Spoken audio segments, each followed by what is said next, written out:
Welcome to the Neurology Live Mind Moments podcast. Tune in to hear leaders in neurology sound off on topics that impact your clinical practice. I'm your host, Marco Meglio, editor with NeurologyLive. In this episode, we sat down with Dr. John Sims, head of medical development for Donanemab at Eli Lilly, to discuss the recent updated dosing label for Donanemab, an FDA-approved therapy for early-stage Alzheimer's. Sims, who led the Trailblazer ALZ-6 trial, discussed the new titrated dosing regimen and how it will lower ARIA risk, as well as the positive downstream effects it will have on both the patient and clinician communities. Furthermore, he gave context on the findings from Trailblazer ALZ-6, the trial that tested numerous dosing methods of Donanemab that led to the latest updated label. Let's dive in.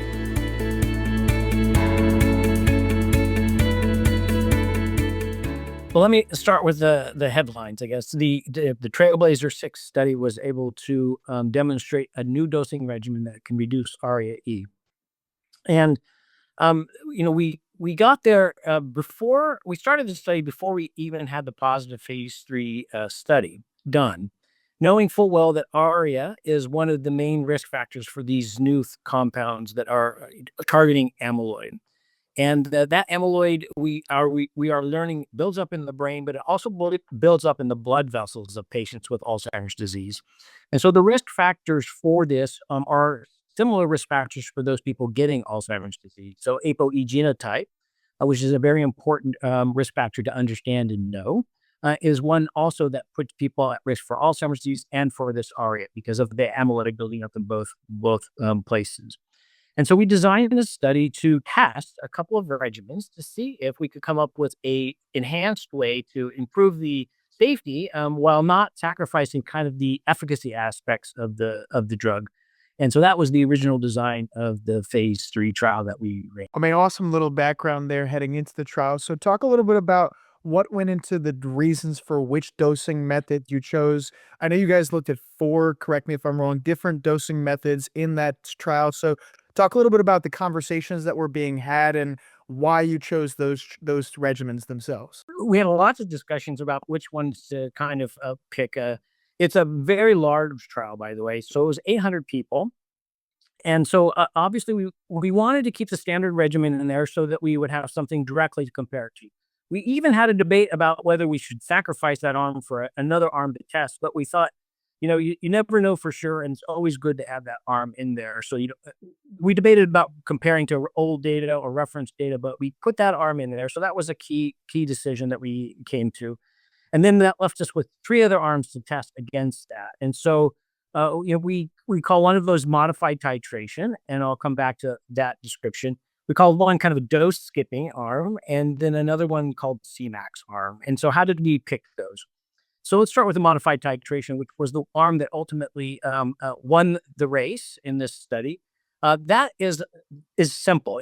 We basically just modified the titration that already existed by moving one of the vials that was in the first dosing to the third dose. So that meant that it was kind of 1 vial, 2 vials, 3 vials, and then 4 vials thereafter.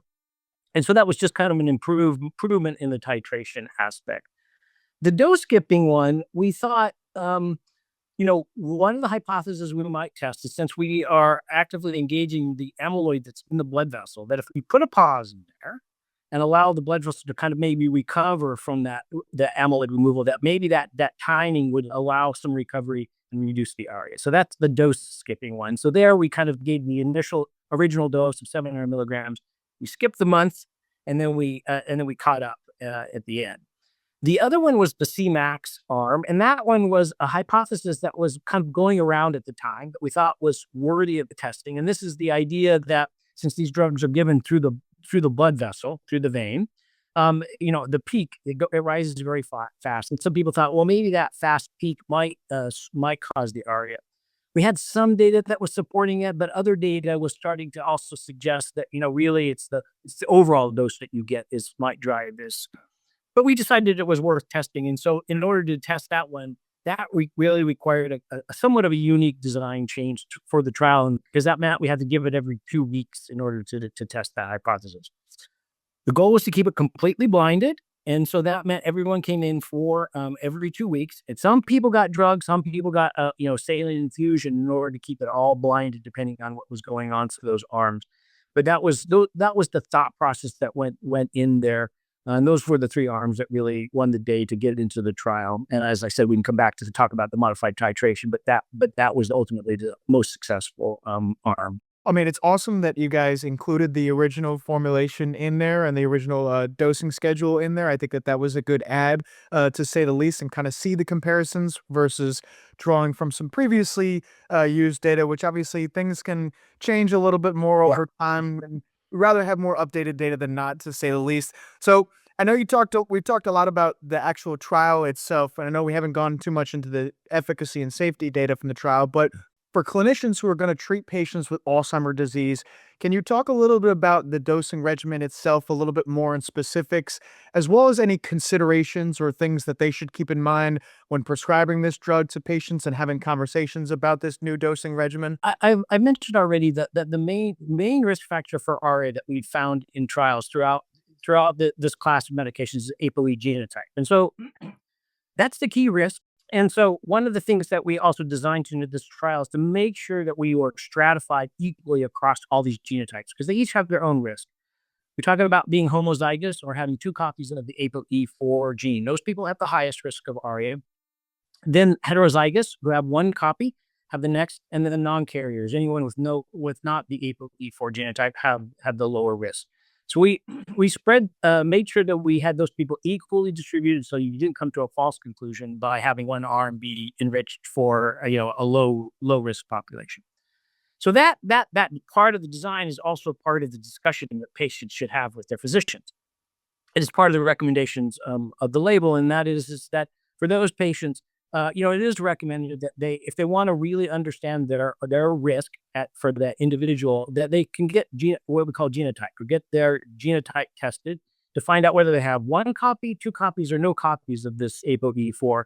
And that will help facilitate the physician and the patient's conversation about their individual risks, to help them balance their own risk benefit for themselves in that discussion, because that is the key risk. There's another risk that we find for Donanemab, and that we find that the more pathology you have, also probably the more risk of the ARIA. And so that was another key aspect that we made sure was well balanced and stratified. And that is that we ensured that if you had lots of amyloid, you were well balanced, and if you had low levels of amyloid, you were well balanced. And that we continue to see is an aspect that also plays a role in risk, but it's much less than compared to the genotype that drives most of that risk. We're going to take a quick break from our conversation with Dr. Sims to keep you up to date on the latest developments in neurology. Welcome to the Neurology News Minute. Here's what you may have missed since our last episode. First, on July 14th, Takeda announced its investigational orexin receptor agonist oveporexton met its primary and secondary endpoints in the Phase 3 First Light and Radiant Light trials of narcolepsy type 1. Based on these findings, the company plans to submit a new drug application to the FDA for oveporexton as a potential treatment for narcolepsy type 1. Days later, on July 18th, the FDA formally requested Sarepta Therapeutics to suspend the distribution of Elevidys, its approved gene therapy for Duchenne muscular dystrophy, following a 3rd patient death in recent months. The latest death, which occurred in a Phase 1 trial testing one of the company's investigational gene therapies in LGMD, led to the pause on all the company's clinical trials testing gene therapy products. And finally, on July 23rd, AbniMed announced positive data from its Phase 3 Lunaro trial of AD109, an oral pharmacologic treatment for obstructive sleep apnea. Data showed that AD109 met its primary endpoint, leading to significant reductions in apnea hypapnea index relative to placebo over a 26-week treatment period. For more information about these stories, head to NeurologyLive.com, or you can check out the corresponding link in the show notes. And now, back to our conversation with Dr. Sims. We've heard a lot about the effects of the genotyping and obviously the genetic impacts and what they can do. We've obviously seen the data, and not even just for Donanemab, but a lot of other therapeutics that show that sometimes it's not the same with this group specifically. So definitely good to call out, to say the least. Dr. Sims, last couple questions for you. Talk a little bit about just some of the downstream effects and some of the implications of this new labeling. What do you think that it can have? What do you think they can do from a system, from prescribing standpoint? Just talk a little bit about some of the downstream positive effects we hope to see from this new labeling. So the modified titration was able to reduce the risk in the first 6 months, which is the period of time when most of the ARIA occurs. And so that was a 41% risk reduction in that 6-month time period. And that was the primary outcome. We have since now published the 24-week, the 52-week, and just last week, the final data came out, which again still reiterates the fact that the modified titration reduces the risk of ARIA. So most ARIA is asymptomatic, but so a couple of other things that we did test and look at is the severity of ARIA. So we also saw that the severity of ARIA, the distribution was also favored. So if you had ARIA, it was also more likely to be mild ARIA. We didn't have any severe cases in the modified titration. So, and we know that symptoms and serious ARIA are probably the ones that affect patients the most. And so we also showed that only 3% of patients in this trial had any kind of symptoms, and symptoms being most common being headaches, sometimes confusion or dizziness. Those are the most common.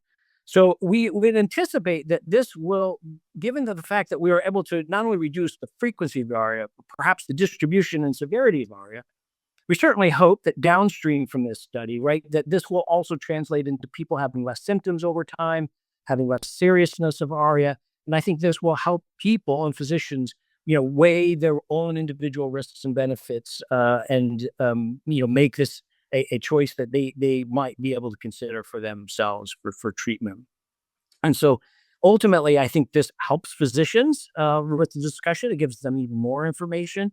It reconfirms many things that we've already found in this class of medications, and just adds to that armamentarium of physicians being able to have a conversation for individual patients for their risk benefit. So I think the other thing we certainly hope is that it improves the conversation so that people are getting diagnosis, because one of the other things that this study didn't directly address, but we have seen in all of our other studies, is that it's important to get the diagnosis early, because that risk seems to be lower and the relative benefits seem to be better for earlier diagnosis. And so that's another aspect I think that's really important, to make sure that we see the ecosystem of the diagnostic systems and that access to physicians for patients who are concerned about their memory to get evaluated for appropriate therapies. Yeah, unfortunately, when the kind of anti-amyloid first started coming about, there was obviously a concern for a lot of people with the ARIA, the side effects of ARIA. So at least to have a different conversation now and to say, hey, there's a few things that we've done, there's a few changes, here's why maybe your perceptions of ARIA have maybe changed a little bit, is definitely very encouraging. And obviously great that we have published data to back it up as well. I know, sometimes from our side of the things, we see press releases that come with a little bit of data here and there, but to see the actual published data afterwards is very, very reassuring, and obviously provides people with the evidence to say, yes, this medication, this dosing strategy is going to be a lot less risk on you and things of that sorts. Dr. Sims, one last question for you, and I appreciate you taking some time out of your day, give our audience a little bit of insights on this new dosing regimen. I know you talked a lot about the efficacy and safety data from Trailblazer ALZ 6. Was there anything from the study that stood out to you just from a clinical perspective, or anything that shocked you? Just any small other takeaways that you had from the trial? Well, look, we started the study off with a registration quality study, not knowing what the ultimate outcomes were, hoping that it would at least shine some light and for help us understand ARIA a little better. And so I think probably the one thing that impressed me the most is the impact that we had, perhaps on the highest risk factor. In fact, it wasn't designed to look at the individual genotypes. It wasn't powered to look at those. But when we unblinded and looked at it, the homozygous patient population had some of the most dramatic lowering. And those were the people who are at greatest risk, both from ARIA and from having the disease. And so that part was extremely encouraging. I don't know how reproducible it will be since we didn't power for it, but it certainly was very supportive of hopefully reducing that risk in those people that have the highest risk. And that is encouraging. And this data also encourages us to continue to improve the therapies, both from an efficacy and safety. And we've been very dedicated to kind of increasing. This is just the first step, right? Where I think we see the future here develop. We're getting more efficacy and more safety for the field. And I'm very encouraged by these results to help drive future innovation.